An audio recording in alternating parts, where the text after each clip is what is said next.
On June 27th, I was arraigned for the simple possession of less than 3 grams of cocaine.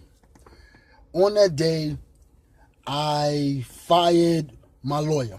Or the next day, I fired my lawyer, and I filed it to the court the next day that I wanted him fired. That was on June 27th. June 27th, 2016. The court didn't answer my demand to fire my lawyer and stuff, to give me a new lawyer or represent myself pro se until August 25th. Damn near 60 days later. That's a problem. Listen what the judge said at the hearing. Oh my God. As your attorney, you do not want him to represent you anymore, is that correct? Yes. Okay. Can I state why? Well, you really don't need to, and for this reason. You've wanted that right from the beginning of the case. I asked Attorney LaValle to stay in, and my thinking at the time was maybe you'd change your mind. You have not changed your mind. You still want him terminated. So Hold up.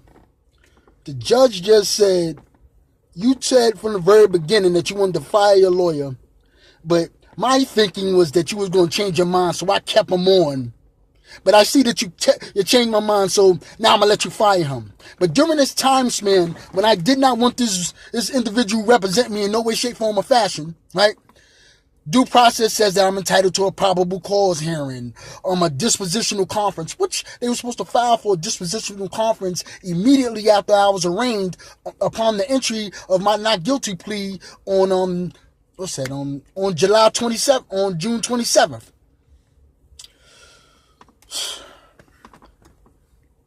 This is a violation of due process. Listen to this judge. How he practicing law from the bench. He gonna tell me. He said it's my thinking, so I kept him on. Yes. Okay. Can I state why? Well, you really don't need to, and for this reason. You've wanted that right from the beginning of the case. I asked Attorney LaValle to stay in, and my thinking at the time was maybe you'd change your mind. You have not changed your mind. You still want him terminated. I always wanted him terminated. Attorney LaValle to withdraw. What authorized you to... And you can be excused from this hearing as well, Attorney LaValle. So, Mr. Barnett, I need you to understand that if you wish 58 days to fire my lawyer for the appointment of new counsel, you may do so. If you wish to represent yourself in this case, I'd like you to understand that you do have the right to represent yourself. You understand that?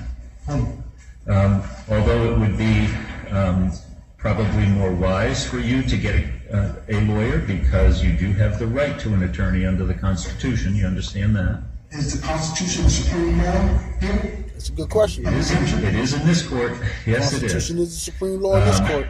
I'm So glad you said do have that. the right to an I'm gonna hold you to attorney. that. My understanding is you're not applying for an attorney.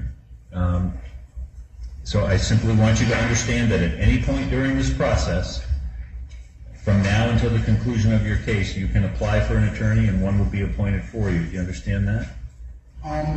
We're not going to have a debate about what the Constitution means this morning. I'm just telling you have the right. My next thing is, am I entitled to the assistance of counsel where, say if bail is denied and I'm put back in there, I can't file any motions until Tuesday and Thursday or get copies to, I don't have unfettered access to the court like my opponent. And that's... Well, if you wish to have an attorney working for you, to file motions for you, to prepare motions for you, to advise you, then apply to the court and an attorney will be appointed for you. Understand that if you do that, the way the rules work, that attorney speaks for you. You don't speak for yourself. Okay. So he speaks for me, I don't speak for myself, then who's representing me? I'll file my own motions. Okay. If he speaks for me and I don't speak for myself, then how he go? Yes, absolutely. Go ahead. The lawyer speaks for me, I don't speak for myself. Originally, I started by asking if you had seen the indictment that was handed up on August 18th by the grand jury. These dudes is incredible, but Have you actually seen it? I'm glad this is recorded because this is straight up violation of due process. Okay.